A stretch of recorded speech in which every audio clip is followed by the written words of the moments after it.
evening, hellbenders and hell haters. How are we doing today? Let us know. You can see us, you can hear us, and we will get started with the show. You excited, Joseph? Pins and needles, Joseph. Pins and needles, Joseph. And needles, so. All right, everybody. We're super excited to be here tonight. It is Tuesday. And we are excited to come up in here. We got a busy chat already. A bunch of y'all already in here. Okie, right out the gate. Thank you, sir, for that super chat. You rock, Okie. Okie. Got a couple people gifting memberships. You can do that. MK, Strange Backcountry MK. Sawed off little guy, the short boss, he's known as. Gifted a membership. Thank you, buddy. We're looking forward to getting back out in the field with you again soon. And then our buddy Sherry gifted a Hellbent Holler membership. I did not see who those went to, but got a lot of cool stuff waiting for you. Yeah, absolutely. We do a lot of members content. That's what supports the project. At the end of the day, the ultimate goal of this project is to move the needle, for us to make some change, make some discoveries, move this stuff forward. Get some stuff on camera, baby. Stuff on camera. Go beyond campfire tales. And stop casting footprints. Treat it like a couple of amateur photojournalists and catch. I think we're pretty much pros now, aren't we? Technically, we are. Technically, we're professionals. Yes, technically, we are pros. But we do thank you guys for joining the membership, for gifting memberships, and supporting this channel. Supporting, it's not just the channel, it's the project itself. Thank you for the super chats as well. That's what we do to support this project. Joe and I have jobs outside of this. Everything you throw this way goes to the project itself. We've got some new developments with the project. We discussed this last week. We just got back from the LBL. I'm starting to go through all of that footage and organize it. It looks pretty good. I'm really excited for that documentary to come out, and it might come out sooner than we thought. I was going to hold off on it and throw something. Why set on a good thing, man? Why set on a good thing? So I'm going to work on that and get that cranked out. I'm really excited about that. And it's really going to change kind of how you perceive the LBL. Yep. I think it's more of a correcting of the record and setting forth a place to start from. It's not going to be our last hurrah at the LBL, as we had discussed previously. It's the beginning of a new chapter, the beginning of a new era of Hellbent Holler, LBL, HBH, LBL. What did you call it? You called it the... What did I call it? The Hellbl? The Hellbl. The Hellbl. Yeah, so... What's interesting, and I talked about this on my show last night. I do a member stream on Mondays. It's called Expedition Debrief.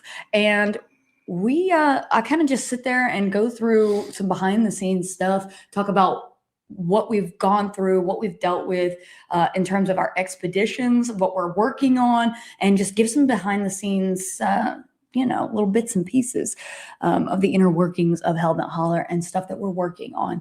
And I discussed the kind of this new thing that we're going to go into with the LBL. But first, we have to establish, where are we coming from? We have to find a common place that we're going to start from and where we're coming from with the LBL. Speaking of the LBL.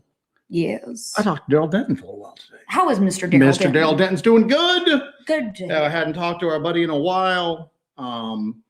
It was good to catch up with him. Good. You guys all know Daryl Denton, Tennessee Bigfoot man himself. Talked to him for a little while today, and I'll catch up on all that later. Got a couple quick housekeeping things. Amy, I don't know whether to call you Alka Amy or Alchemy. I don't know. I think Alka Amy's pretty cool because that also addresses her raging drinking problem. Oh, anyway. It's Alky Amy. Alky Amy. Amy, thank you for that. We appreciate it. Our buddy Ken Lucas, jot these numbers down. Wait, hold on. Wait. That was for hot dogs? Hot dog dollars. That's for the hot dog fund. How many hot dogs have you eaten today? I sent you the Whitest Kid You Know skit. You did, and that yesterday. Was actually, yes, all right. I forgot about that. I am a huge Whitest Kid You Know fan. I have seen every episode probably 15 or 20 times. And it's Whitest Kid You Know and Mr. Show is what I was pretty much raised on. Mm-hmm. So I would love to introduce you to more Whitest Kid You Know. I'm here for it. So Ken Lucas continues his weekly, I need a code breaker. I need like an Enigma machine but we're not trying to beat the access powers. We're just trying to decipher Ken Lucas's mind. So That's Ken, one and the same, I'd say. thank you for that. Joseph Canid, my man. Hello, Ken on. Hellbent Holler family. Hello, Joseph. How are you? As usual, Curtis, don't the hurt. man, the myth, legend, the lettuce, man, the myth, the lettuce. Where the hell did that come from? All Breaking right. news, breaking news. Curtis Whitaker. Curtis Whitaker is lettuce. Curtis, thank you for that, buddy. We appreciate you more than you know. Thank you so much, man. We greatly appreciate you. My goodness.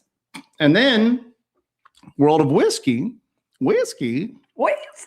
says there is a cemetery across from the Northern Visitor Center that I always find large paw prints at. The cemetery closest to the Northern Visitor Center is Mount Pleasant Cemetery, and that is the area that is the alleged massacre site. The commonly accepted. Commonly massacre site. accepted. We got a good little pattern, a good little rhythm going on tonight, man. We sound pretty pro at doing this. Now man. that you have said something, it's all ruined. It's all ruined now. World of Whiskey, reach out to us if you want to. Don't expect a prompt response because we're insanely behind on our emails. And I do have another announcement, though. I got to get in there. What's your other announcement? I have finally added to Hellbent Holler shop the cornbread edition of the Where Monsters Roam hoodies. You finally got that damn orange hoodie up? And it's labeled as the cornbread edition. Well, yes. If you want an orange hoodie. If you want an orange Actually, hoodie. let me put the link in here for our merch shop. We've got it in a green, and I did a different colorway because he had to have it in an orange hoodie. I did it on a green colorway. So there is a black one available as well in the cornbread edition. So it's got green highlights. It's black, green, little highlights of yellow. But it is a werewolf head, and it says "Where monsters roam, hunters follow." But that is the cornbread edition of that hoodie, and it's blaze. There's the merchandise link. Buy yourself something nice. Buy something for all your friends. Buy something for strangers. Don't stop there. Anyway. All right, good. Very good. Good work, Joe. Patty G, that's the one thing about us. Things usually come up roses for the kids here. You know what? And that is true. I think at the end of the day, we put a lot of positive energy out into the universe. You know what I'm saying? We're pretty good people. Some would say saints of well, I don't want to go that far, but some would say yes. Somebody has to say it. I mean, yes, somebody indeed. says it. But surely someone says that. Things usually do, man. It's Nobody says amazing. that. It's amazing just how being nice to the people around you makes everything just come up good for us. So yeah, it's that's how things usually go. That, and we're really smart and good looking. You're as smart as you think you are. And humble. Hey, Take Two Wheels. I got your first comment starred. Matter of fact, let's go and get it right now, and then we'll circle back, shall we? Hey, Jesse and Joe, I have a new person at work who goes to the LBL hunting all the time. He said he saw and heard the most unusual howl ever, and saw something bigger than a bear cross the road. We ain't heard from you in a while, my man. Reach out to us and let us know. We were actually in that area where you go, where you were going for a while. Yeah. We wouldn't mind hooking up with you next time we're in the area. Yeah, that'd be cool. So. We took the Strange Boys out there. Yeah. So the Strange Boys liked it. It's a cool little spot. I took a picture of all three of the guys up on the peninsula out there. So. I am hearing a lot lately of unique vocalizations in the LBL. People are really describing a lot of, I think Mike Smith may have heard something similar to what we heard and caught on audio recording, video recording. Well, we caught it on multiple things. We had it on multiple cameras. It's crazy. It sounded like some American Werewolf in London type stuff. So I'm partial to Paris myself. We'll always have Paris. We'll always have Paris. Well, what's interesting, somebody said, who was it? It was one of these crazy people that we adore, said that, because we mentioned, I think last week. We love a good crazy person.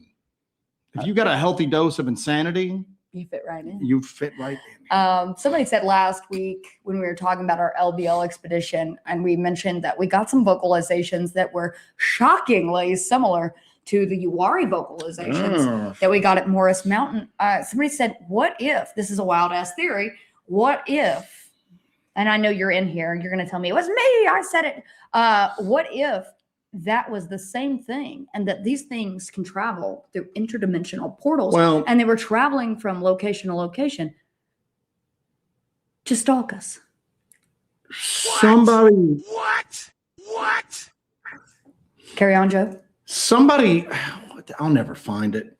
My mind works pretty fast, so I just kind of like jump from topic to topic to topic. I might have to put the chat on slow mode. Yeah, I don't even know how to do that. Can you do that? Joseph, you sweet summer child. So Tell us about. but I was reading tell us about that something. fast brain of yours. I was reading something where within the past like 3 or 4 days, somebody said that they had a theory that whatever they had encountered at one spot was following them from spot to spot. Yeah. What the heck was that? All right, we're in slow mode now, kiddos. But they were just talking about that. So, I mean, that's a crazy what. I mean, that would be, but here's the deal. Tom Powell, who did, The Locals, a book that was kind of like one of the first, like really like widely accepted kind of woo Bigfoot books. He talked about that the activity would follow him. Now, generally, it's not as specific as similar vocalizations, but what we caught was extremely similar. It was so shocking. I just at the moment we heard it directly afterwards, you were like, somebody's gonna think we piped that in because it was so close. And what's amazing about it is we had never heard that type of vocalization ever before until Morris Mountain. Scribe says I'd reel it back to 30 seconds if you can. Can do, doing it now. 1 minute is way too long. Just, damn, everybody's freaking just very And we're on. rough chat tonight, man. Damn. All right. So anyway, now I'm calm now. But he talked about the activity would follow him, but not with specifics. Not that I remember. I might be wrong, but I can't remember any specifics like because those vocalizations were identical. But here's the deal. A couple of explanations for that. If you're dealing with like a natural creature that's managed to remain hidden, maybe some of them sound alike. You know what I'm saying? Maybe there's different types and they sound alike. And we ran into a different type. I will say that it moved as fast as what we encountered in the Uwaris. Yeah, yeah. Because we thought we were going to like corner it and it whoop up a ridge around and there wasn't no catching it. I mean, we ran, there's a scene of us running up the side of this hill. Boy, we felt that. We felt that. We were running with all the equipment just up the side of this hill, trying to like cut it off, and you can't catch this stuff, man. R.I.P. to Steve's multi-tool too that took a tumble and we were dropping stuff. So in the arms of an angel is the black multi-tool. Bobo, thank you for that super sticker. Thank you so much. Thank you, dude. But, all right. So luckily we had a couple of people with us to kind of like confirm, hey. And that whole incident too, it seems like last night during my solo show, I was wearing my latest True Detective t-shirt. True Detective season 1 is my favorite season of television ever created. So I have a wardrobe of True Detective t-shirts. I was wearing one last night, and it always comes back to this, that time is a flat circle, that everything just that was will be again. Mm-hmm. And it's almost like there are echoes of what we're experiencing that happen over and over again. And if you just open your eyes and look, you'll start to see these common threads and these patterns. That's how we kind of came up with the pattern when we were finding these locations that have a lot of similarities between them. But it was an echo of Uwari with what was happening. We heard the vocalization, and then we started to go towards it. And then all of a sudden it was moving, and it was moving at a high rate of speed. And it was the same situation that we experienced on Morris Mountain. And spoiler alert, we try to go after it, and we do go after it. We've got royalty in the house tonight. Stingray. Count Yorga, Stingray himself, our man, our buddy, our count. Okay, count. So what else we got here? We're just kind of going through the chat here to begin with. I'm actually caught up to the damn chat. Look at you. I am definitely not. I'm go ahead and go to the end then, since you're caught up. So yeah, you guys are going to see a lot more stuff from the LBL, and there will probably be an announcement about the LBL coming up soon-ish. As soon as we confirm all the stuff we're doing for it, yeah. Let me whet your appetites there a tad bit. It's going to be So let me whet your appetites a little bit there. It is going to be, I really enjoy Tuesday nights, man. You know what I'm saying? This is like the highlight of my week. Short It's of all being, downhill from here. short of, yeah, it is. It just peaks and then it's just all crap for the rest of the damn week. But I really love is the chat too slow now? I can adjust it. Can you like turn it back to normal for a few minutes and see what it does? I feel like we're just like tapping the brake a little bit. We're like just. All right. Well, you know, they get crazy right when we start out. So, all right. So, Minerva wants to know, why does everybody treat Bristol like Rodney Dangerfield? Well, he's done this to himself. Bristol, my feud with Bristol is one of the top 2 hottest things on cryptid centric YouTube right now. The other one, French William Kennedy. French William Kennedy. Is pretty that's hot. A dime, baby. That's pretty hot. That's pretty hot. So anyway, but like I said, we've got it's so weird. My blue light is getting me too hard here. It's getting you. We were there we go. Production assistant. We were so ready to back away from the LBL. We thought this was going to be like our last hurrah and go in and boy, it started up a firestorm us going there. But then so many good things came out of it. Like so many good things, so many like. I like that, like we decided to do this and it seems like it shook the tree and a lot of rotten apples fell out. But guess what else came out? Pretty little shiny apples. Pretty little shiny apple. It's like the LBL just like grabbed onto us like physically and spiritually. That sounds kind of cheesy, but it's thrust me into the hospital last week as well. Yeah, but our last night there. Oh my God. Our last night there, after we'd wrapped everything up, we were getting ready to leave the next day. Oh. And we were just sitting around and just all of a sudden, it's like all of this stuff that maybe we had noticed over the years and just these like little thoughts we had all just started coming out like fully formed. And a lot of stuff started to make sense and we started to form a whole new hypothesis. And when you guys finally hear this, it's going to take us a little bit to try to explain this. We got to get this first doc out of the way first. We got to get this first doc out of the way. Then it's going to get weird, baby. It gets super weird. It's super weird. But yeah, like you were saying, that last night there, it was you, me, MK, and Steve. We are there and we are just going from connection to connection to connection. And it's like this whole web of information just totally makes sense. We started looking at the LBL and the activity that's there in a more nuanced way. Yeah. We started to look at it and the fact that there's weird stuff going on there. There's weird stuff going on there. And I don't even know if you probably won't include this in the docs. I can talk about it here a little bit. We had a few moments when we first got there where we were really just kind of doubting the project and doubting like, why are we doing this? We shouldn't be doing this. We should be doing something else right now. And then it all just like clicked all of a sudden. And there's a moment like on one of the night investigations where something happens and we're all like low key, like terrified. And I'm just like, I can't quit you, LBL. I can't quit you. Great Brobeck Holler reference there, buddy. So you know what I found? Oh my God. I have to say this. We went to the Village Market in Grand Rivers and I have a picture of this. I put it on the Discord. We went to the market and they have like a free library there. There was a copy of Brokeback Mountain. I didn't even know that was a book. It's a very small book. Well, they keep the good parts. The movie in there. Our buddy Hawk. Damn, Hawk.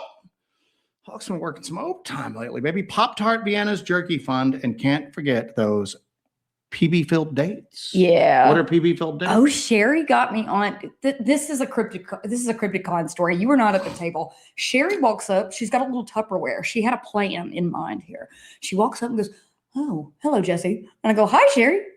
And she goes, "Here, I made these for you." Okay. She goes, "Now where's that silver fox?" And I said, "Well, he's over there. Have at him. I'm gonna eat these dates." And so she made medjool dates, stuffed with peanut butter, dipped in dark chocolate, sprinkled with sea salt. That's like Roman emperor levels of decadence. So she could have you at that point. So take him away. Take him away.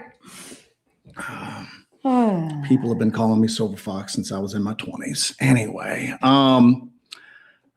so what else we got? Hawk, thank you so much for that, man. I appreciate it. We will put that to good What would my nickname be? use. The Blue Meanie? The Blue Meanie. I don't know. Good Lord, man. Do you remember the Blue Meanie? Everybody, yeah, I remember the Blue Meanie. So everybody's praising Hawk right now. So thank you guys so much. So let's talk some Dogman, shall we? We've been on a Dogman kick lately. And I'll tell you why, is that I'm gonna be honest. Sometimes you get the Bigfoot burnout. We got Dogman burnout. Remember the last big public release we did, and we've actually got a public release in the works right now that we're looking at, doing these documentaries that are released publicly and for free, but just on the Small Town Monsters Network. We did that Wolfman thing, and I'm gonna be honest with you, the whole investigation was such a giant pain in the butt. The witness backing out. It felt like we were being pulled in like a million different directions. We caught some weird audio, and I don't know what that was, but that never really screamed canine to me. You know what I'm saying? I don't know what that was. I think it was something weird. It might've been something anomalous, but I just don't think it was an upright canine. I don't think it was a Wolfman. But that thing was so stressful, we kind of backed away from the Dogman thing for a little while. French William Kennedy's in the house. Monsieur Kennedy. Oh, Sacré bleu. Sacré bleu. I don't know why that just cracks me up so much. Anyway. Écoutez à la tomate. So that's all I got. Je ne parle pas français. That means I do not speak French. But no. So we kind of backed away from like Dogman. And to be honest with you, you can't do Dogman investigations all the time because the actual like real number of like compelling, like possibly real cases, there ain't that many of them compared to like other stuff, compared to like Bigfoot or anomalous lights, everything like that. Dogman's still pretty freaking rare in the grand scheme of things. So we were kind of like just over it as a topic. It's a frustrating topic to look into. It's even more so than like looking into Bigfoot sightings. And it seems like a lot of the people associated with Dogman, and we've had this discussion before, are insane. Like, and it's something about the Dogman topic brings them out. I don't know what you're talking about. What did the lady at the admin building at the LBL say? That y'all are the most normal people I've ever talked to that do this. Yes. We're just like, what? What sort of bar are we up against at that point? If we're the most normal people that you've talked to, man, we might as well go. I'm praying for you, sweetie. So, Sherry, thank you so much for that. Thank you, Sherry. Bigfoot is nice, but Dogman is nice, nasty. Nice and nasty. Damn, Sherry. Thank you for that. Coming in hot. So, but we just got burned out on Dogman. It's a frustrating topic sometimes. It's frustrating for the stuff you have to deal with outside of the investigations. And I don't blame what happened with the witnesses, but that was still frustrating. That still kind of threw us into a, what do we do now kind of mode, you know? So going back into the LBL really kind of like reinvigorated that. It really reinvigorated that. If you follow the Dogman topic, and if you're watching us, well, you probably do. You have to wade through a lot of kind of fanfic type stuff, a lot of LARPing, a lot of just, a lot of people that just, they want to get it in the spotlight for a few minutes. They tell a crazy story. But going in there, and it started for me when we were all sitting around talking to our friends, Mike Smith and Steve Causey. And I'm going to actually put Steve Causey's book link up. Man, we're marketing masters tonight. It's amazing. And just having this conversation, that moment, it kind of like reinvigorated for me a bit. And then hearing those vocalizations in the LBL, that really reinvigorated. And then that last night when we started making these insane connections that are so left field but it all started to make sense. I'm super excited for that series that we're going to do on that and just start to pull those new threads. And it's something completely new, something completely different. Personally, I think a lot of the stuff at the LBL has just been done to death, to the point that a lot of these locations are basically cryptid tourist locations, and there's so many other places in the LBL. It's such a wild and wonderful place.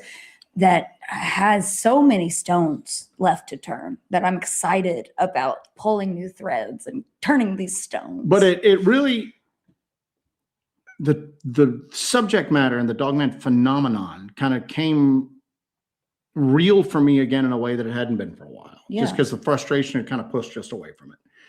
And now we're Dogman bananas right now. You know what I'm saying? So now we're like Dogman crazy. We're doggone crazy. We even had a time one time where we had everybody kind of like send out some energy to give us a Dogman case, and it really didn't work, you know? So you guys failed us. You just didn't think hard enough. Damn it. So but now we're like really kind of back into. Oh, I didn't put up our names.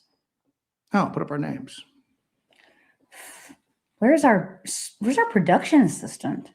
Don't we have a full crew here of production assistants? There we go. Kabow. Kabow. Skull magician.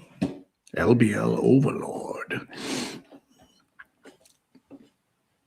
Finish what you were saying. Now, Patty G, if you have downloaded a thermal app, you need the actual hardware to do that.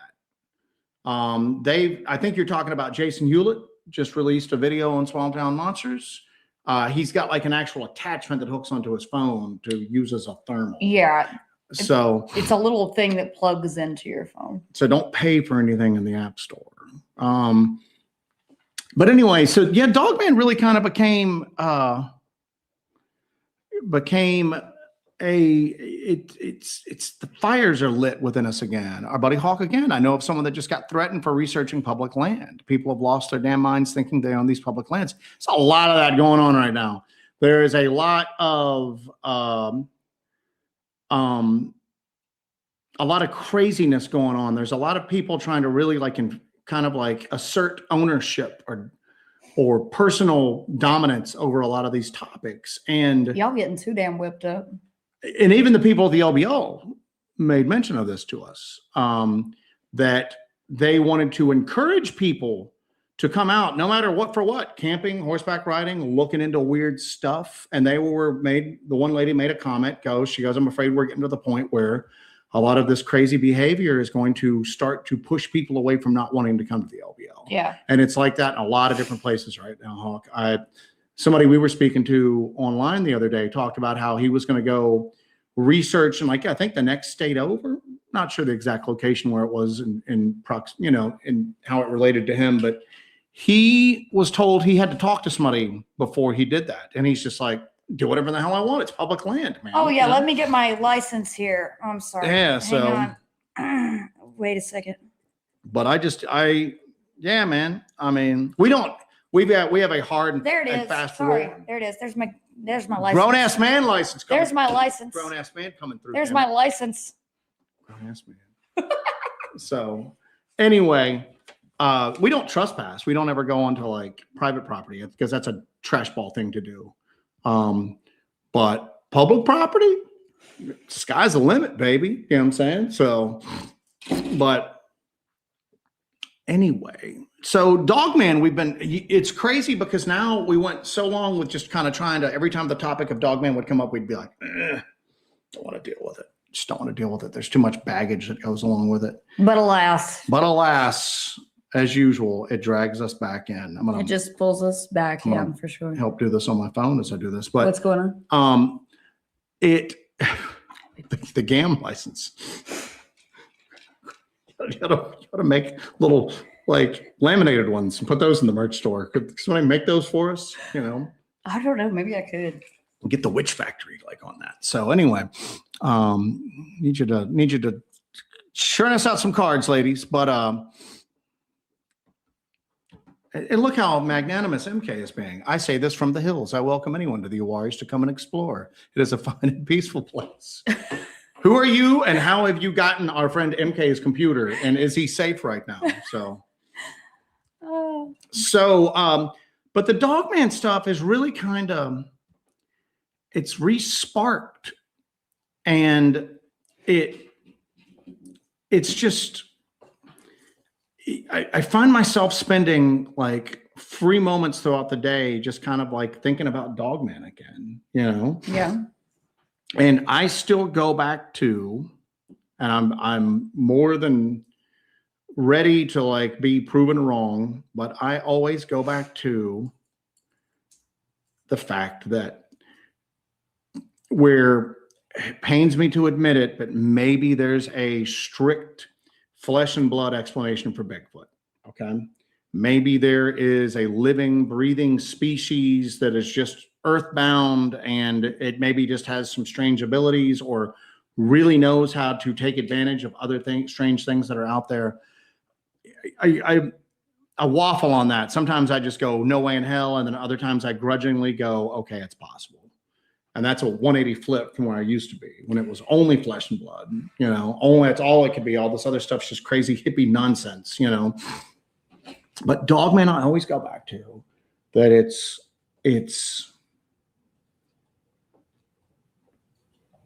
I hate saying demonic because I don't we have dive bar rules in the chat, no politics or religion. We did put it on I did put it on the thumbnail though. What's that? Demonic. Well, yeah, but I mean, all sorts of religions have like versions of what they consider demonic. Demonic. Well, I was going to say we should even do a show sometime talking about the demonic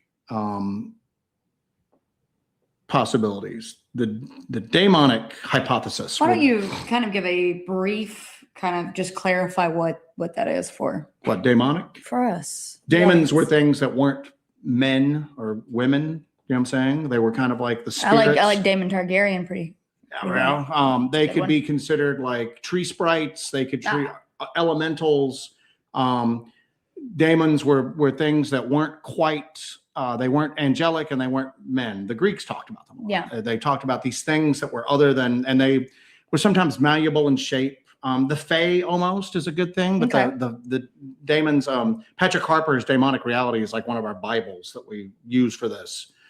Trickster and the Paranormal, George B. Hansen, Patrick Harper's Demonic Reality are like the Hellbent Holler Bibles. We need to do like a book club sometime and like actually. Certainly a reading list. Yeah, but I always go back to the canine portion of it. Now there's some biological explanations. It could just be, but the biological explanations don't seem to hold any water for me for Dogman. Now there are those Dogman sightings where it's just kneeling on the side of the road eating roadkill. It's doing what any other creature of the earth would be doing. I know I do. Yes, he does. It's been known to gnaw on some roadkill on the side of the road. But I think that if you were there long enough, you'd see it do something supernatural. Okay. You're just seeing it for a split second. A lot of those are usually the car stops for a minute, looks, they lock eyes. Sort of an instantaneous, just quick. Frozen in time, and then it's done. So many Dogman stuff, like encounters, have an otherworldly quality to them. And one of those things being the projection of threats or taunting into your mind, correct? I mean, you experienced something like that. Now, you don't know if it was from a Dogman. You don't know what it was from, but you yourself experienced something that an intrusive thought that wasn't in my thought, normal inner voice, you know. And you've had that happen before too, but I mean, you don't know whether it's just your mind playing tricks on you or whatnot. But like a lot of times with the Dogman portion of it, there's something that I was thinking about this week. And I'm not going to go on an infrasound rant as much as everybody in the chat wants me to do that right now. They're all so excited. But people will have that, you know, the zapping with like Bigfoot sightings and Bigfoot encounters. Well, with like Dogman encounters, it's an existential dread that seems to come over them. Okay. It's like their reality is just shaken to their core and not in a good way. And often it's described as like a primal fear that kind of reaches down into your soul. Yeah. With Bigfoot, often you have neutral encounters, you have positive encounters. You rarely hear about positive Dogman encounters that don't sound like they're part of a Dogman romance novel, or something that somebody adds in because they need a story of the week or something like that. From real hardcore believable Dogman witnesses, you don't hear a lot of positive encounters, correct? No, and you do, but they always seem like we always joke about the Disneyfication of these topics. Mr. Wolf. People put into them what they wanted. They want the world to be filled with these crazy, they want it to be like Star Wars or Harry Potter, and it's just all these, like this menagerie of crazy animals, and a lot of them are good, and they're looking out for you. I'm not saying that all of them like want you dead, but I also don't think any of them really have our best interests at heart. But the thing that came back on for about the Dogman, just that existential dread that you get. Yeah. It's orders of magnitude greater than what people experience with Bigfoot encounters. Okay. Bigfoot encounters, people get that zapping effect that I think is somehow some sort of electromagnetism is affecting certain portions of their brain, because it seems like it's sometimes more effective than just a fear response to it. But there's a German theologian, Rudolf Otto. I had to look up his first name here a minute ago because I couldn't remember his first name. And in 1917, 16, something like that, he coined a phrase, mysterium tremendum e fascinans, which means it's a description, and it's used in a biblical sense, but it could apply here. It's people witness like the numinous, this thing that's not supposed to exist, that's so far greater than what you are, that in some cases it's a beautiful thing to see. What did the angels always say? Be not afraid. Be not afraid, because people would be terrified, even with the good thing would terrify them, because it was so grand and otherworldly and beyond your scope of human comprehension. So if the angels are having to tell you to be not afraid, what is something on the opposite end of the spectrum? It's going to tell you be more afraid, and it's probably going to be 1,000,000 times more frightening. And to some of the Dogman stuff that you hear, it's just, it strikes people to their core. It strikes people harder than they ever thought possible at this point. And you see a grizzly, and yeah, you have a primal response. Your lizard brain kicks into gear going. It's in your DNA that that this is something to. Don't get eaten by big hairy things like this. Okay, Yeah. That kicks in. There was a Alaskan hunter that was talking about how his group got charged by a grizzly, and that was a coastal brown bear. I don't know. I'm not a bearologist. What type of bear was it? I don't know. I'm not a bearologist. I'm sure there's a bear guy in the chat, but We got a bear guy. he said it was on them so quickly nobody had a chance to react, and that even if they'd had more time, he goes, he had hunted them, he'd done everything like that, but that always down the barrel of a gun at a distance. And he goes, it was just right there. All of them just void their bowels. All of them he goes, we became prey animals in like a second. You know what I'm saying? Everybody. And you couldn't get over that instinctive feeling. Yep. What people report with Dogman encounters is orders of magnitude greater than that. And then you add in the fact that you don't look at a grizzly bear that's a few feet away from you, and you don't have a strange inner voice tell you, I can kill you if I want to. I can take you right now, and there's nothing you can do to stop me. Linda Godfrey talked about that a lot. She had a lot of cases where people reported, sometimes they heard the words, other times it was just the impression coming from them. Yeah. And you don't get that with biological large predators. You just don't get that. You may want to wet yourself, but you don't have that beamed into your head. I can take you right now if I want to. Almost like it's savoring your terror, and it's stirring that pot a little bit to make you even more frightened if it's at all possible. Or perhaps there's something there that feeds off of that terror, that fear, that primal fear that you have feeds it in a way. Almost like you give off something that it craves and desires and maybe feeds it. Well, I'll go into this, is that I always compare from a folkloric standpoint.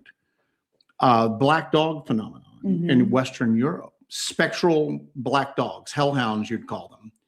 And they seem to run the same pattern. Also called Church Grims. Yeah, Churchyard Grims, Bargists. There's every county almost seemed like they had their own local spectral black dog legend with its own individual name. But one of the things with Dogman is that a lot of encounters are not, there's no physical harm done. It just seemed like scaring you was the end goal. And you would see that with black dog phenomenon. A lot of times people, it was if it was just there to scare you for some reason. And then that was its goal. And for a percentage of those, a smaller percentage, they would physically attack people and cause fatalities. And it's the same thing with Dogman encounters.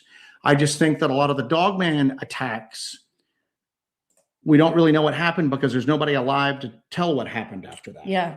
It just seemed like the spectral black dogs, you know, it would accost travelers, and sometimes it would have a trickster type element to it where it would try to like lure you off the path and maybe get you lost and starve or pull you into a marsh and you drown. But people were also dying from a lot of stuff back then. So you could have a death and it could be attributed to, you know, consumption at that point. But people were also more armed against these sorts of entities. More aware of them. Didn't, you know, they might have had these moments of going, I know what this is. A lot of people see Dogman and they just don't go, it's a Dogman. They just go, what am I seeing here? And if they think anything, they think werewolf. But it's just, it seems like it's following the spectral black hound phenomenon. And they're called hellhounds for a reason. And, you know, I'm looking at this and I'm going, all right, so one of two things is going on here. Either it's flat out demonic in a religious sense and not necessarily just Christianity, but Sam Burton, our resident spiritual advisor, says, I'm thinking that Dogman is the American version of the black dog. That's exactly what it is. I think it's an evolution of a phenomenon that has, just like UFOs used to present themselves as mystery airships and then just saucers, and now we're seeing black triangles and these crazy futuristic drones and all of that. It updates along with like sort the of an evolution of how it presents itself to its audience and adjusts depending on their audience. It updates alongside our zeitgeist, and it just basically will change with us. And, you know, if you get into can you compare the descriptions of these things, say the black dog or anything like this, prior to the common idea of a werewolf, say, you know, American Werewolf in London. And there's werewolf lore, don't get me wrong. There is werewolf lore. lore. There's werewolf lore. Now that's in people's psyche. Everybody's seen a werewolf movie. You know, that's part of our psyche now. That's part of the zeitgeist. Are the descriptions of the similar type of entity different now than they were back then?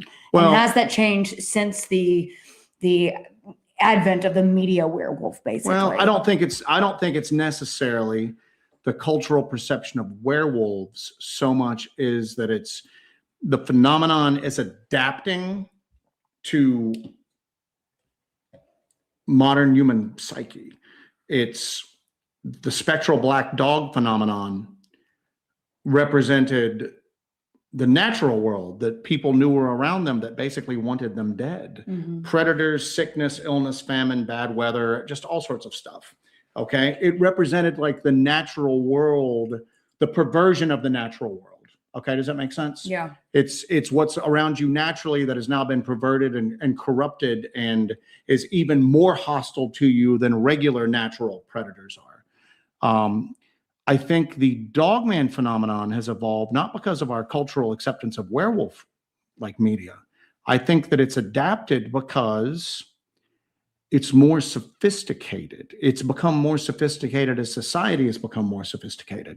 If it's demonic, walking on two legs is basically mocking humanity, which is made in God's image. Okay. You now have a beast man as opposed to a beast. And that would be a direct affront to that. And if you want to just go, okay, fine, let's take Christianity or any one of the major religions out of it. Why is it on two legs now and it was on four legs back then? Well, I mean, our fears, mankind as a whole right now, at least in the Western world, we don't really worry about getting eaten by stuff as much. I mean, it happens every once in a while, but that's not something you can even go for a hike in a pretty remote national forest and really not worry about getting eaten. That's quite out of the ordinary. Yes. You know, humanity's really good at just killing the hell out of stuff. You know what I'm saying? And we've pretty much, with the exception of like, you know, bears in certain areas and everything like that, but we pretty much taught everything that to mess with us is like to court death itself. Yes. So, but what do we worry about now? We worry about other people now. Do you know what I'm saying? Serial killers, break-ins, stuff like that. Humanity has become the scourge. So why wouldn't something update itself alongside of us to maximize our terror? Okay. You know, is all this tracking? It is tracking, sense? Absolutely. So, right. Scorpius has an interesting point here. And then we have some other ones we want to go back to in a second. But Scorpius has a point here that kind of struck something with me. You were talking about, you know, the Dogman as an upright, as an affront to God, because humans are made in its image. Mm-hmm. Think about this too. Anubis guards the dead. It didn't bring the death. Perhaps this is also an affront to the old gods, the old religions. Well, you know, yeah, well, you know, and a lot of spectral black dogs were often considered psychopomps, that were creatures that were considered like the ferrymen in Greek mythology. You know what I'm saying? You know, these entities that were there to like aid and assist your crossing over from like the mortal realm to like the afterlife at that point. And they were often, a lot of like spectral black dogs were associated with that.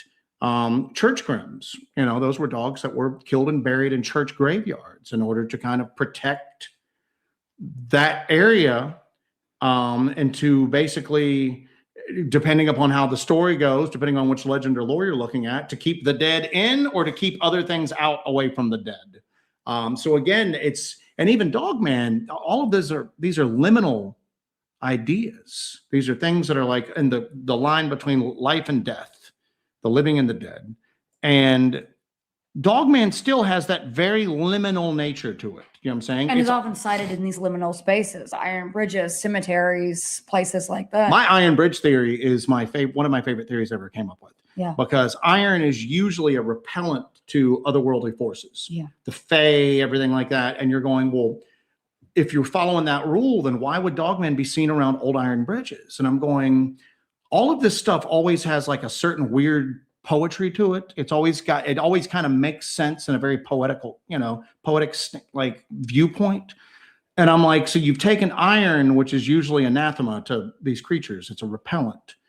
And you've now turned it into the most liminal structure possible. Something that bridges two particular points together. It bridges 2 points, but it's of neither one of them. It's the most liminal structure imaginable. It's almost like you said, it's almost like a perversion. You've perverted what should be a weapon against it, and you've made it something that strengthens it. I don't know. You know, there's stories, if you read Timothy Renner from Strange Familiar, of Bigfoot being seen around old like forges and foundries. Are they being just using the buildings for like shelter? Or is there something to do with like the corruption of the nature of iron, or stripping iron from the land, or something like that? I don't know. But well, that reflects, I mean, that ties right into the LBL. You have the iron ore industry that was there during the Civil War, or prior to the Civil War, all the way up into the Civil War. You have all of those furnaces there on Lake Barkley, and they stripped so much iron out of the lands there and shipped it down the Cumberland. You know, there is something there. There are these connections there. And when you start looking at it from like a real high up level view, you're stripping the natural protection from the land, the iron. You're shipping it via a waterway. You're converting it. Yeah, you're converting it. Then you're shipping it out. There's an art of transmutation going on. You're shipping it on water. You start getting into alchemical. None of this stuff exists in a vacuum. No, absolutely not. And like the world around us is so complex and so strange that we don't know what making a very minor change will have on like the larger ecosystem. I think that the supernatural world is equally as complex as this. I think supernatural butterfly effect. Yeah, exactly right. There's so much stuff going on out here. And I think that maybe the conditions for Dogman to exist are more complex and demanding than maybe for Bigfoot to exist. Oh, I agree think, with that. And I think that when it does, when all those stars line up and everything just lines up perfectly and they're able to manifest or do whatever they do and actually come out and touch the world, they're a hell of a lot stronger than a lot of other things are. My concern, I mean, they're basically immune to gunfire. Yeah. I mean, there's stories of people shooting at them. You know, Martin Groves and them shot at them, didn't have any effect on it. It's, you have this thing where whatever it is, but yet at the same time, it doesn't just indiscriminately kill. Mm-hmm. You're starting to get into, is there something holding it back? Are there certain rules that it has to follow when it's here? Or does there need to be other elements that come into play before you have that moment of? Is there a higher power keeping it in check? It's only allowed to go so far, but it's not allowed to go any further. But then it does cross that line because there are instances where people do come across these and they don't make it out. One thing that concerns me. World of Whiskey says, I think certain energy or trespassing can trigger its presence. So, yeah. I mean, again, church grims, I keep going back to that. Again, part of what they were there for was to keep trespassers out of holy ground, you know, consecrated ground where the dead had been laid to rest, to basically allow them to like lay and rest. So and then one more thing here real quick. That's a quick side. Monica had said, your dealer has your merchandise. I don't know what that means. Turkey jerky from Buc-ee's. Turkey jerky. It's turkey jerky from Buc-ee's. Yeah, all right. I marked that. Black Shuck wasn't as big and didn't walk on its hind legs, did it? There are instances of spectral black dogs like being on their hind legs, but it's so minuscule in like the grand case. And I don't think there's a couple people that have probably read the majority of the lore on it. There's a couple really good books that are out for it, but they're large. Spectral black dogs are large, but again, most Dogman encounters, they're not super big, 6.5, 7 feet tall. Oh, that's not large to you, is it? Largest man in cryptozoology. So what are these puppies out here? Something that, and we'll go back into the chat too. We need to start hitting some of these chats in a second.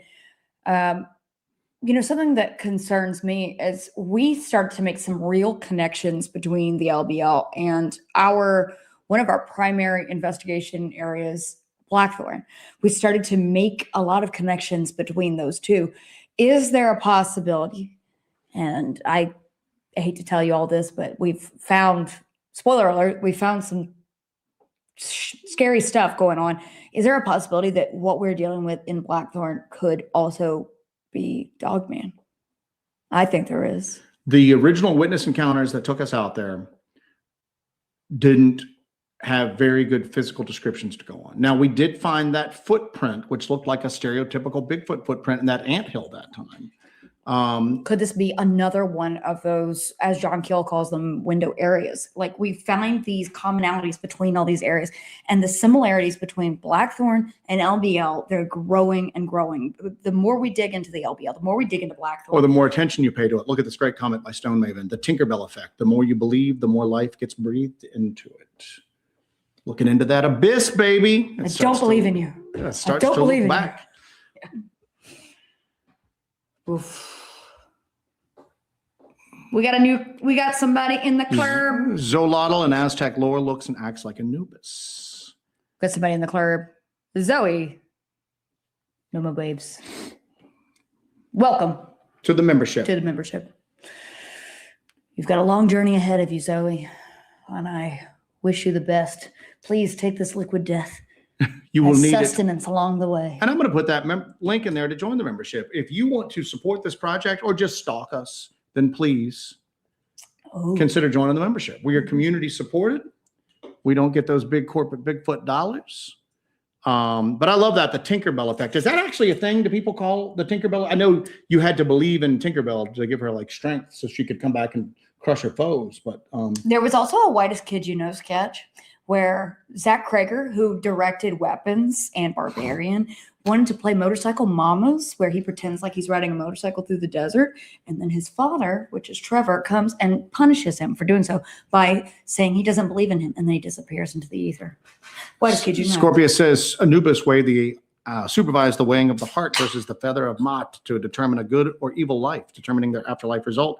Jesse just had a really fire Anubis meme that we will put in the Discord after this. Yes, it was very good. If I have it, I'll put it up. I saved it. You know, I saved that fire. I'm gonna always save a fire Anubis meme. That's one thing that everybody will tell you about me, that I always save the fire Anubis memes. I got Sherry talked about her experience on there too. I got you that got that started? I do.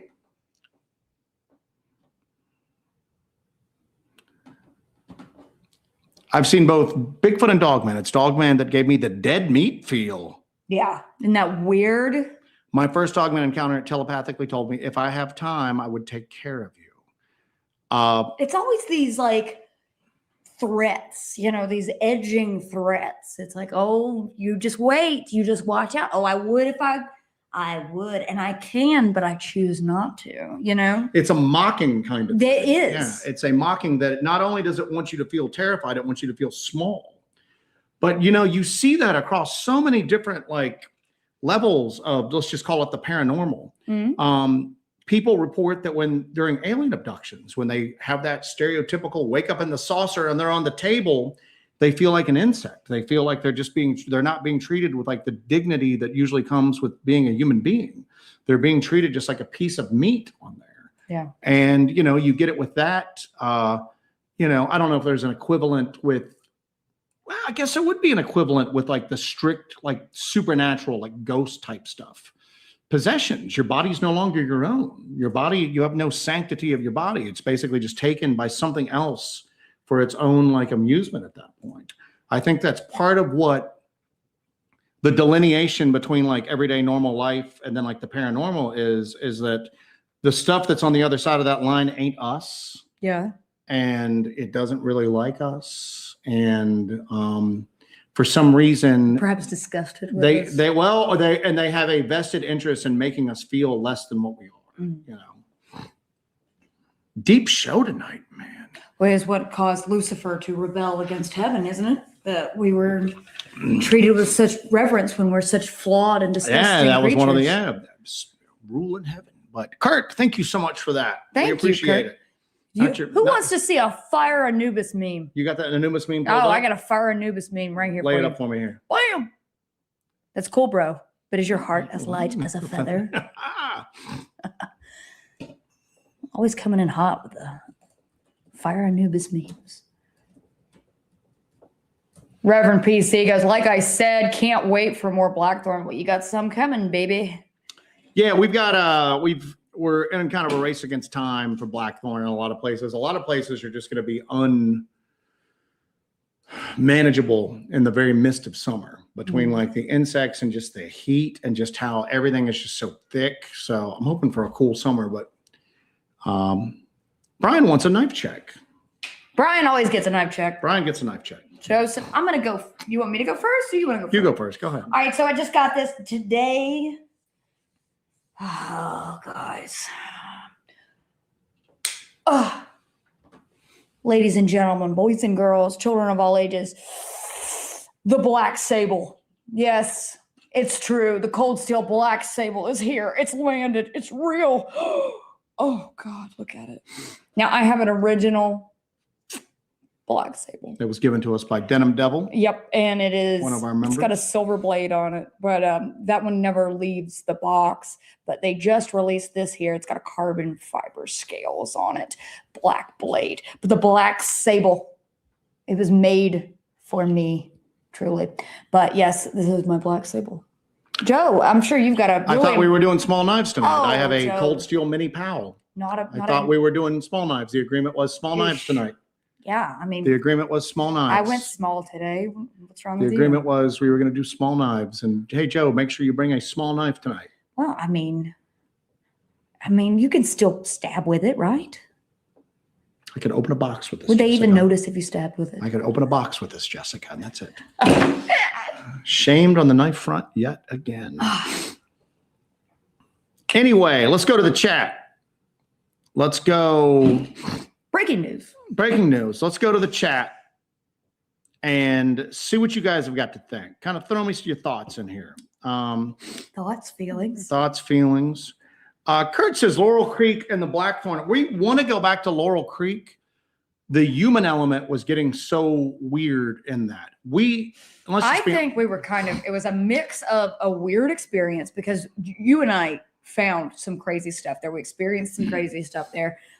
But it's also, I think we were being lured into some kind of trap as well. So that's why it got a little weird. And you can just say, oh, don't worry about that. Just go through it. There's real world concerns that come along when you start dealing with crazy people in this. Yeah, I'm dealing with talking to the police. I'm in the middle of dealing with that right now because of a real world crazy, you know? So, you can only go so far with people threatening you. So it is a dangerous thing to do. But and I'm going to be honest with you, we got into Laurel Creek and we experienced weird activity on like a lot of different levels. So much so that we actually called the authorities at one point to kind of report something. And we found something weird in a bag. But the original case that brought us there, we're still not 100% sure that was even real. The whole like buzzing sound with the horse, we never experienced any sound like that at all. And those people got real weird. I don't say it, I don't care. They got real weird on us. So it might be that the original case might not have even been true. But I don't know. Think about what are we discussing here that goes right back to the exact same scenario. The 82 massacre. What happened with that? Doesn't mean that we didn't experience something there. There is something going on there, but maybe that was wrong. Maybe that whole thing is wrong. But we experienced all kinds of things there. You got that possible thermal there. Oh yeah, we got crazy thermal. The fact that maybe these initial things that bring us there might be a ruse. That doesn't mean nothing's going on in these locations. That's what's crazy. I often wonder too, is if these things have the ability to, when these entities, these creatures have the ability to beam thoughts into your head, do they also have the ability to reach out to those of us that are maybe not that stable to begin with and influence our behavior to a certain extent? Yeah. Could that have been whatever was up there using that couple as a vehicle to draw us up there at that point? That might be why this field attracts so many people that are just flat out crazy. Maybe it's people that had the propensity, they were headed in that direction. All right. They were going crazy. And then this topic, the forces that are involved with this it was stuff. that last little domino, Not me. I am astonishingly sane. That's what I need next week for my little thing. Astonishingly. Joe Doyle, astonishingly sane. That's from Dr. Frankenstein and I think Bride of Frankenstein. I am astonishingly sane. Oof. Oof. Big oof. Paul, wild ass theory, Paul. We'll go with weird. A werewolf is actually a person who gets possessed by a dogman in its spirit form and shapeshifts through practicing black magic or getting cursed. What? I will say this. I'll hit do one more time. Go. Give me one more. What? Give me the screaming. Ah! All right. So, the act of shape-shifting, if you're looking at like just pure physical shape-shifting, there's a lot of, conservation of mass, everything like that. There's a lot of stuff that would go into that. And I know that a rational person would look at this and just go, well, that's impossible. And I understand all those impossibilities, but I will say this. Shape-shifting would explain a whole hell of a lot on where are they the rest of the time? Why don't we find them? Maybe there's a race of people who look like people most of the time, and then they occasionally go into the woods and then shape-shift into something that looks like Sasquatch. I'm sitting right here. Well, but give me one more wild ass theory before I. One more? One more. What? All right. You want your whoop? Who claimed the Gil Hibbons toothpick? We actually have that on. That is on our little memorabilia case. What do you call that thing? Curio cabinet? Is that the word I'm looking for? Yes. All right. That is actually on the top of our curio cabinet. That's where I keep all my Russian little stuff. treasures. So yes. I do have an Arkansas toothpick. You know what I was thinking Thank you for that again. We've actually got to try to get that analog camera up and running and get it out to do. We want to do some analog experiments. Everybody's always like Try analog tape and analog cameras to see if you have any luck. I'm gonna be honest with you. I don't think it's gonna make a damn bit of difference, but we won't know until we try. Yeah. So taking your knife. Anyway. How's it feel? You've really not got a chance because Pretty it arrived freaking today. awesome, man. You've really Yeah. not had a chance to. It's a chunky boy. Okay, boy. I got Mickey Richards, have y'all checked out Laurel Valley and Pickens? Have we checked out? We've not checked no. out Laurel Valley and Pickens. Maybe. What is in Laurel Valley and Pickens? Have you had an encounter there? Is there a history of encounters there? Pickens. It's up in the Jocassee Gorge. Uh-huh. Okay. Yes. Known for its tulip poplars and Oconee bells.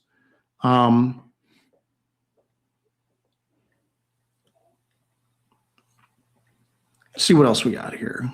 Blueberries having meltdown because orgasm, like Strange Backcountry with MK Ultra. Imhotep. Says, Imhotep. We showed Joe the Mummy for the first time.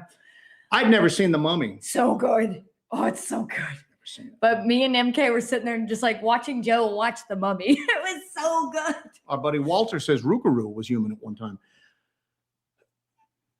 This is the thing I have to constantly remind myself. Don't put those. This is why people lose their damn minds doing this. You don't know what's like too open-minded, what's just crazy, and what's because once you start to accept that some of this is real, where do you draw the line at? Okay. Don't be so open-minded that your brains fall out. Why not? You know what I'm saying? So, but Rougarou, yeah, a lot of the Rougarou legends in the Louisiana swamps, those were people. Those were people that basically. William Kennedy's been on like a Granny Smith apple kick lately. I don't know why. Did you see what he said about my knife? No, what did he say? Oh my goodness, Joseph. The sacred eternal blade of the Empress Empress demands demands blood.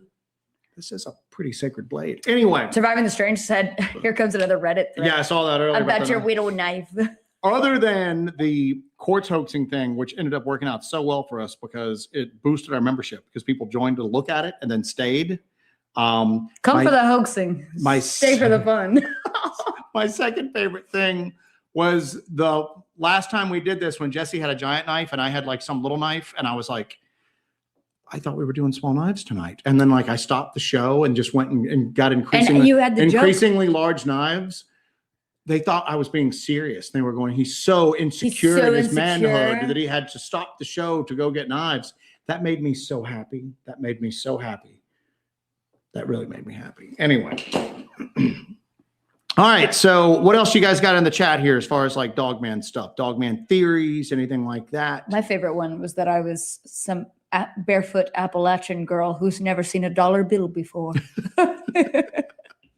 Oh, good Lord. Our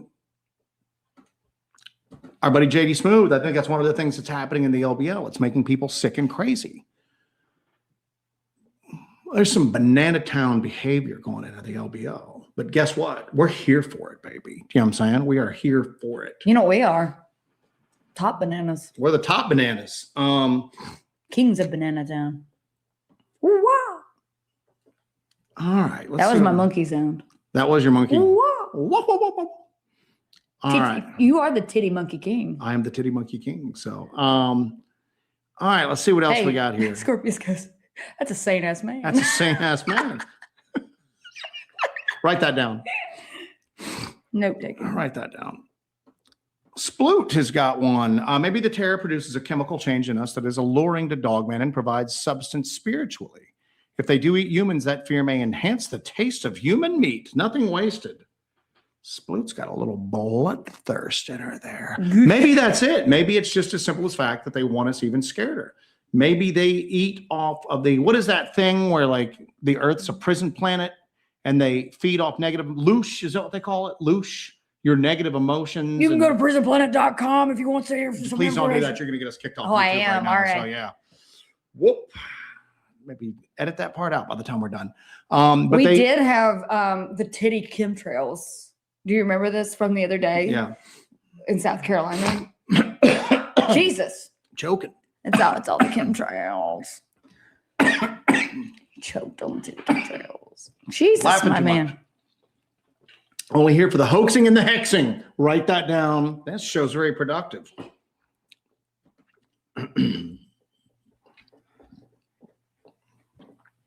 Very nice. Very nice. Good work, everybody.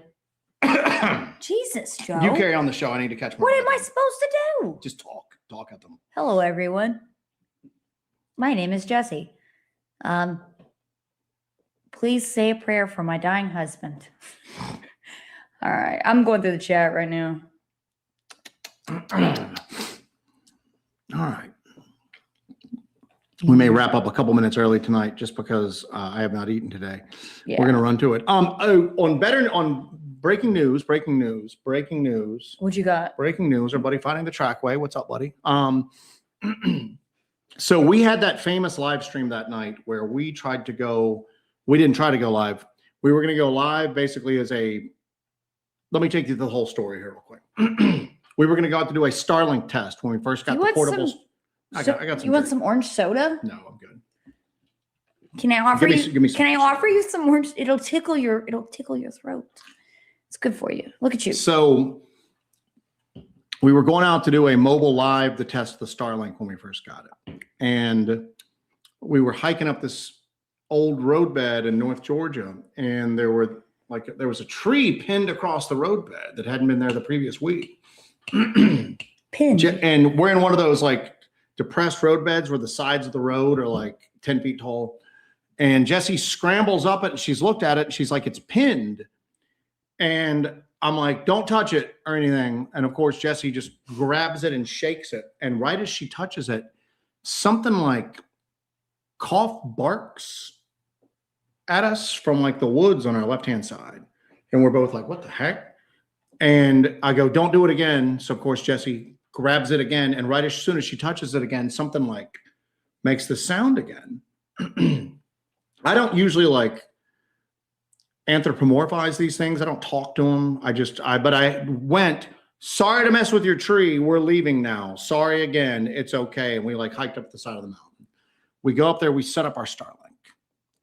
We are getting everything set up. We've got a regular camera to film. And a lot of you were here for this. A lot of you guys were here for this, but for those of you who weren't there.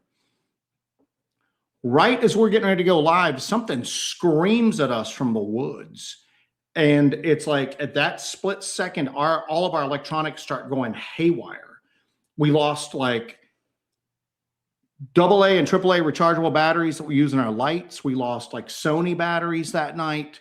One of like, two of the SD cards got screwed up, memory serves. And then people watching had very, very weird things happen. People were watching from home and weird stuff was happening. I think it was Miranda Crew. Her clock that was not working began working all of a sudden. But people were like watching on their TVs. Then their TVs were freezing up. Then they were going to their computers. The computers were freezing up. They were going to their phones. People's devices. And if you're in the chat right now and you were here that night, please chime in and back this story up. And it was wild. A lot of that stuff never worked right again. I had to replace a bunch of batteries. The SanDisk SD card that they just told me to kick rocks. The Samsung brand, they looked at it and they replaced it, but they said that I needed to keep my SD cards away from magnets. Well, Blueberry says the EMP screen. Yeah, that's actually a perfect. Just write that down. That's good. But shopping some cool stuff tonight. Everything went crazy, and we could never get our equilibrium up again because we were just going to go on live, going, "Hey, we're on this mountaintop." Oh no, the wheels were off at that point. We couldn't get our equilibrium back. We're not sure what's going over here. None of the cameras are working. The phone was the only thing we had going on at that point that we were streaming from. And everybody's reporting. It's like some weird Uri Geller type stuff where he used to bend the spoons. I would have preferred some spoon bending. Did anybody get a bent spoon? Because that would be pretty baller. Hawk has one here. Just to interrupt you just for a second for a $5 super chat. Some think Joe is your dad. Others think he's your grandfather. Prayers going up for all three. But the Starlink never really worked right after that. But we kept thinking that it was just like new tech. We thought it was us, not it. So we finally, we tried to use it in the LBL and it tried to update and it just froze up and it never worked again. So we swapped it out. We got a new Starlink. We're running with a new Starlink again that seems like it's working really freaking good. So you might start seeing some more live streams from the field. Yeah. Now, live streams from the field are a hit or miss thing. nothing might happen. Most of the time, nothing happens. Castleberry's got one here. Well, Sploot said, yes, it was wild. Castleberry says it happened. My TV started looping. It was weird as heck. So people at home started to experience equipment malfunctions as we experienced equipment malfunctions in the field. And to me, it just felt like something was... Miranda says, my clock stopped working and my phone was messing up. Carry on. And it just seemed like, I always say that whatever these things are, any of these entities are, they don't like a big audience, but they like an audience, but they don't like a huge audience. Maybe it's to up that fear factor. But this, it seemed like it was sometimes when we're doing these live streams from the field, it seems like these forces kind of like to flex a little bit. Yeah. Because everybody's their own little unique audience. There's thousands of people sitting in their homes alone watching this. So it's got the best of both worlds. It's able to flex in front of a bunch of people, but everybody's by themselves. But what's weird is they would have to have like knowledge that that's what's occurring. Yeah. You know yeah. what I'm saying? That's the freaky part. It's not about an EMP scream that affects us, but how is it aware of that this is being broadcast out to these people? And then how does it transmit that effect over? You know what I'm saying? Like, how does any of this even work? Not a damn. Mary Poppins. Yeah, I saw that. I laughed at that. So I don't know, man. I don't know. Take Two Wheels was there. I was there. Big lag on my phone. My buddy Whiskey with Cryptids is here. What's up, my man? Oh, I hear your tummy. My stomach's growling. I need to eat soon. I'm getting weak with hunger. Poor man. Weak with hunger. All right. I'll make you a morsel. I'll make you a morsel. Oh. All right. So what the hell is going on here? Miranda says the clock lost time and Xbox stopped working. That's so weird. We were like taking stock of all the things that went weird. That Starlink never worked properly again. And we just honestly thought it was us because it connected and it would work sort of. But now the new one, we got a replacement. And it's working very well. So JD Smooth, our friend and brother JD Smooth says, Jesse, do you feel like these creatures are trying to connect with you because you are so open? I think perhaps, thank goodness I have Joe with me to kind of keep the wheels on with me because I have a very strange mind and I'm very emotionally open to things. And I don't know. I think perhaps, but Joe is becoming more open now too. So where does that go from there? Because now you've kind of opened up your mind and your senses. You have to either start practicing a lot of self-deception when you're confronted with this stuff, or just go, the world's weirder than what I thought it was. And I'm not there's this weird thing is I'm not afraid. Maybe I am a little afraid. I'm apprehensive, but I'm not afraid quite yet. And I think that'll change maybe. Again, you can go down to the fact that I've not had a Class A sighting, and that's going to probably change everything. But right now, we've had Class A sightings, just not a Bigfoot. And we caught something weird on thermal at the OBL, but that was through a device. You know what I'm saying? That wasn't with your naked eyeballs. And we've maybe seen Bigfoot through thermal. Yeah. Or big naked hillbillies. Yeah. I'll take either. This point, either tomato. But I've not had that dead on, sighting of either. We've been doing this a very long time, and we're out there all the time.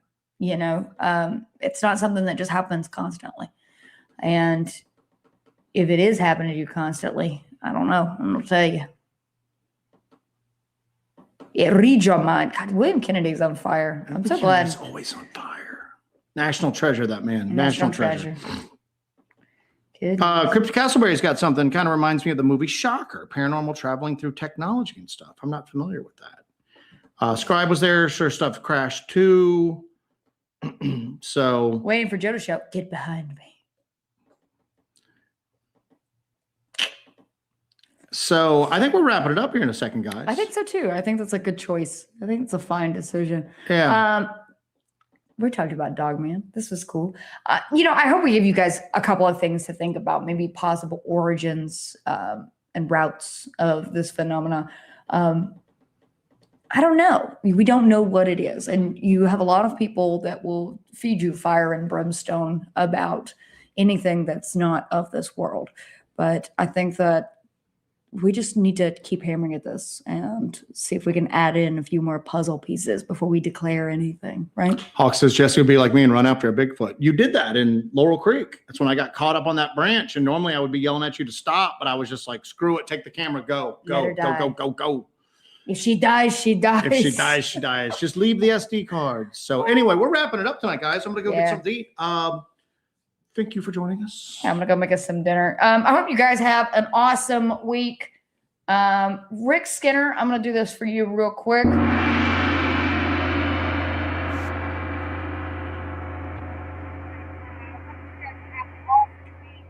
I want you to kind of roll around some of the stuff. Sploot's got a question. What you got, Sploot? You plan on using the drop recorders again? We've been using them. We just haven't got anything on them. Yeah.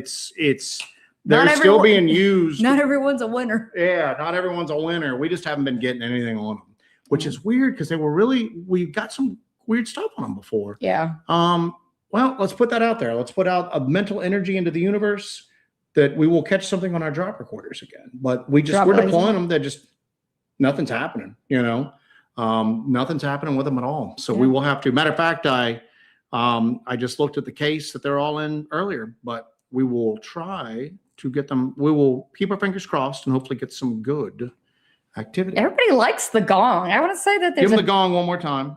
The gong. Yep. See, Rick Skinner's like, thank you. See, he appreciates my gong. And it's real nice. It's real good. It's good. JD wants to know if I've ever thought about putting my flags in a pattern. I got to bust the damn flags out. The flags are coming out this next trip. The flags are coming out, and I'm going to do this for JD. I'm going to leave some flags in a pattern. Do it for Rick too, man. Rick worked on them flags. Rick worked got hard them on to those the flags. right length and everything. All right, so let's do this. Give me a screaming guy, and then lead us on out. All right. And now take us out. All right, thank you guys. You guys have a badass week. I hope you guys enjoyed the show. Make sure you like, share. I don't care if you subscribe. I do care. Once you subscribe, tell your friends about Hellbent Holler and join the membership if you want to support this project right here. You know you love us. Or you love to hate us. Or you love to hate us. That's true. Oh, dang, boy. Mm-hmm. All right, guys. Take care of yourselves and take care of each other. Good night, Hellbenders and Hell haters.